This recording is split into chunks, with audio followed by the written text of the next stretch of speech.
तो आइए यहाँ पर आरबीआई में सबसे पहले हमने नॉन बैंकिंग पर ही फोकस करने का काम किया। बोलो जी, किया या नहीं? लेकिन अब यहाँ पर थोड़ा सा आरबीआई पर चर्चा कर ले कि आरबीआई की अगर बात करेंगे तो इसका गठन से लेकर इसकी स्थापना,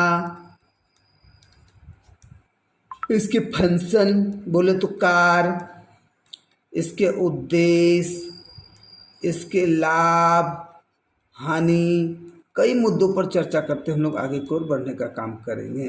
जो कि इसका कार्य में आप देखोगे मॉनेटरी फंड, इसके आगे देखोगे bank rate, repo rate, reverse repo rate, CRR, MSF, कई सारी चीज़ देखने को मिलेगी। तो आप देखोगे आरबीआई की स्थापना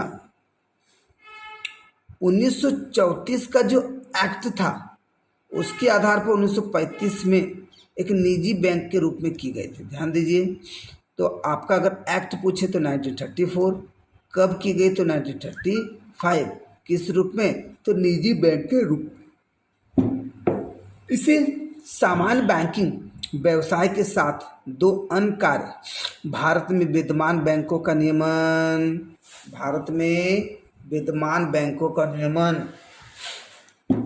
तथा नियंत्रण करना, याद रखें विद्यमान बैंकों का नियमन तथा नियंत्रण करना एवं सरकार के बैंक की भूमिका निभाना भी दिए गए थे। ध्यान दीजिए, क्या बोला जाए, व्यवसाय के साथ दो अन्य कार्य, भारत में विद्यमान बैंकों का नियमन, भारत में विद्यमान बैंकों का नियमन तथा नियंत्रण करना एवं सरकार के बैंक की भूमिका निभाना भी दिए गए थे। क्लियर? तो इसका दो कार्य, बैंकों का नियमन करो, नियंत्रण करो और सरकार के बैंक की भूमिका निभाए। भारत द्वारा वर्ष 1949 में इसका राष्ट्रीयकरण कर दिया गया। ये सब पूरी तरीके से ऑब्जेक्टिव टाइप क्वेश्चन पर भी फोकस करे, ठीक है। और इसके 100% शेयर निजी स्वामित्व से खरीद लिए गए। तो देखो, पहला जो आरबीआई है किस बैंक के रूप में किए गए थे, निजी बैंक में। तो 1949 में जब राष्ट्रीयकरण किया गया तो 100% शेयर वो निजी बैंक से ले लिए गए। इसे विश्व के अन्य देशों की तरह केंद्रीय बैंक निकाय, सेंट्रल बैंकिंग बॉडीज का दर्जा प्रदान किया गया। इसके साथ ही आरबीआई तकनीकी तौर पर एक बैंक नहीं रह गया, ठीक है। आरबीआई राष्ट्रीयकरण अधिनियम तथा आने वाले समय की अपनी कई घोषणाओं के माध्यम से सरकार द्वारा इसे कई कार्य सौंपे गए, ठीक है। आरबीआई राष्ट्रीयकरण अधिनियम तथा आने वाले समय की अपनी कई घोषणाओं के माध्यम से सरकार द्वारा कई कार्य सौंपे गए, जो आप देख सकते हो कई इसके देखने को मिलते हैं। जैसे आप देखोगे, थोड़ा सा पिक्चर सही नहीं आया है ना, लेकिन फिर भी फोकस करेंगे। जैसे आप देखोगे सबसे पहले यहाँ इश्यूइंग है ना, तो issuing bank notes, bankers to the government, custodian of foreign exchange, lender of last reserve. तो यहाँ पर आप सबको मिलेगा monetary authority, government banks, foreign exchange management, control, credit and supply and money नहीं।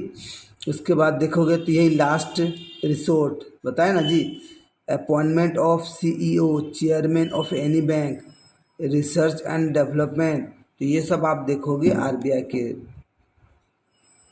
फंक्शन में दिखेंगे, क्योंकि सबसे पहला फोकस करेंगे निर्गम एजेंसी, इश्यूइंग एजेंसी नहीं। तो ये जो यह एक रुपये के नोट एवं सिक्कों तथा छोटे सिक्कों को छोड़कर सभी करेंसी नोट एवं सिक्कों का निर्गम एजेंसी का कार्य करता है। याद रखिए क्या बोला गया, 1 रुपये के नोट और सिक्के तथा छोटे सिक्कों को छोड़कर सभी करेंसी नोट एवं सिक्कों का निर्गमन कौन करते हैं, तो एजेंसी का कार्य है। इसका मतलब आपके यहाँ पर एग्जाम में एजेंसी नहीं रहेंगे, यहाँ पर आरबीआई रहेंगे। तो आरबीआई को आपको टिक करना कि 1 रुपये का नोट हो, सिक्का हो, छोटे सिक्के हो, इसको छोड़कर बाकी पर किसका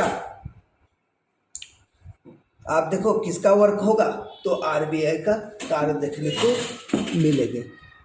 आरबीआई का अधिकार होगा उसे निर्गमन करने का, इश्यूइंग बोले तो निर्गमन करने का। लेकिन अब बोलोगे सर 1 रुपये के नोट, सिक्के, ये सब कौन निर्गमन करे, इशू करे, ये काम वित्त मंत्रालय का होता है। किसका होता है जी?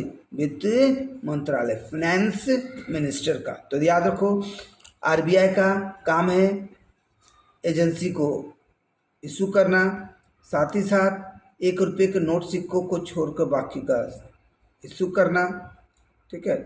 और बाकी एक या उससे कम है वो तो इशू करना कैसे काम है? वित्त, ठीक है, मंत्रालय का। नेक्स्ट